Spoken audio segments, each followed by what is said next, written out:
Saludos a toda la teleaudiencia de este programa Entre Amigos, los que se conectan aquí en la República Dominicana, Puerto Rico, Estados Unidos, las islas del Caribe y a nivel del mundo a través de las distintas plataformas sociales. Esta es su cápsula semanal sobre el uso correcto del lenguaje. ¿Habías oído hablar de la palabra idiolecto? ¿Qué es el idiolecto y cómo se origina? ¿De dónde viene esto? Te lo explico en esta cápsula.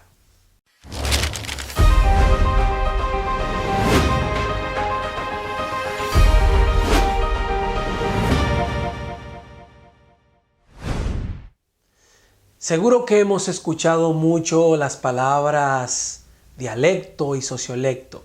Sin embargo, existe un término lingüístico que es más cercano a cada uno de nosotros y que tal vez tú nunca habías oído mencionar. Y me refiero al que referíamos en la introducción de esta cápsula, es la palabra idiolecto.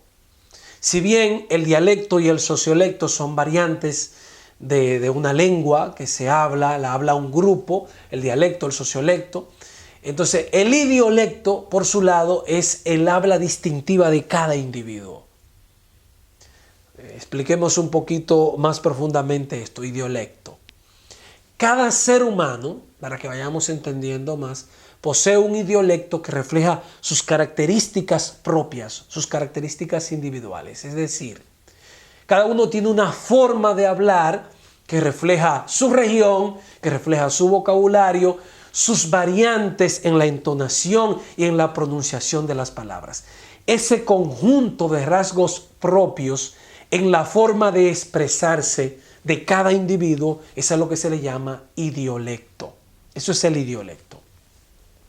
Aunque los miembros de una comunidad hablan de manera similar, cada persona tiene un conjunto de expresiones que son ligeramente diferentes a las expresiones de los demás. Por ejemplo, en mi casa se usa mucho la frase "como diría Sebastián". ¿Quién es Sebastián? Es uno de mis hijos menores que habla con unas expresiones que son muy cargadas de formas verbales compuestas. Él no suele utilizar formas verbales simples, sino que habla de una forma muy respetuosa, muy formal. Cuando el resto de la casa dice "qué bueno que viniste", Sebastián dice "qué bueno que has venido". Entonces, cuando alguien habla o dice algo así como de manera muy educada y muy culta, se suele agregar en la casa la frase "como diría Sebastián".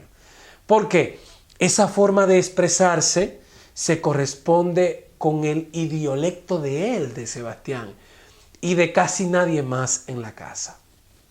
Pero cuidado, ¿verdad?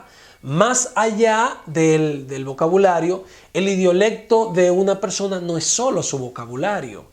Es decir, el idiolecto es todo. Desde cómo pronunciamos ciertas palabras hasta cómo juntamos algunas palabras, el ritmo que usamos, si pausamos mucho o si hablamos acelerado, el nivel de dicción, si arrastramos la R o las S, si las aspiramos, si las omitimos, todo eso es parte de lo que es el idiolecto, todo ese conjunto. Ahora, ¿tú sabes cómo se forjó tu idiolecto, el tuyo, el mío? Bueno, la respuesta es fácil, por una serie de experiencias que nosotros vamos teniendo en la vida. Experiencias que incluyen la forma en que se habla en tu familia, lo que aprendes en tu vida académica, en la escuela, de tus profesores, por la influencia de las personas que tú admiras, cómo ellos hablan, tus artistas favoritos, los libros que tú lees, el tipo de televisión que tú consumes, el grupo profesional al que tú perteneces, esos términos de ese grupo profesional, todo va creando tu forma distintiva de hablar, es decir, tu idiolecto.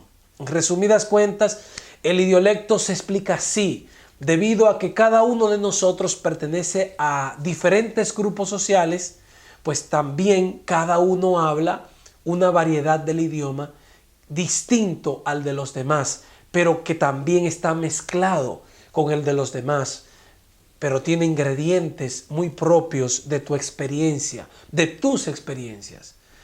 Mi idiolecto tiene la influencia de hablar, de la forma de hablar de mi familia, pero también está cargado de expresiones propias de mi profesión y también de mi iglesia.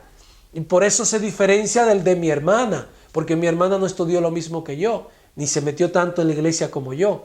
Pero como está cargado de la experiencia lingüística de mi familia, se diferencia de otros colegas que son de mi misma profesión o que también van a la misma iglesia, pero no tienen la experiencia familiar que yo. Así se explica por qué cada uno tiene un patrón lingüístico que se considera único entre los hablantes de un idioma, de un dialecto o de un sociolecto. ¿Alguna vez tú te habías puesto a pensar en cuáles son como esas características propias de tu idiolecto? ¿O has pensado quiénes son o cuáles cosas han influido en tu forma particular de hablar? A mí me gustaría, cuéntame por las redes sociales un poco más de tu idiolecto, de dónde viene, cómo se ha construido, quiénes han influenciado tu forma de hablar. Yo estaré esperándote por las redes sociales para continuar por ahí esta conversación.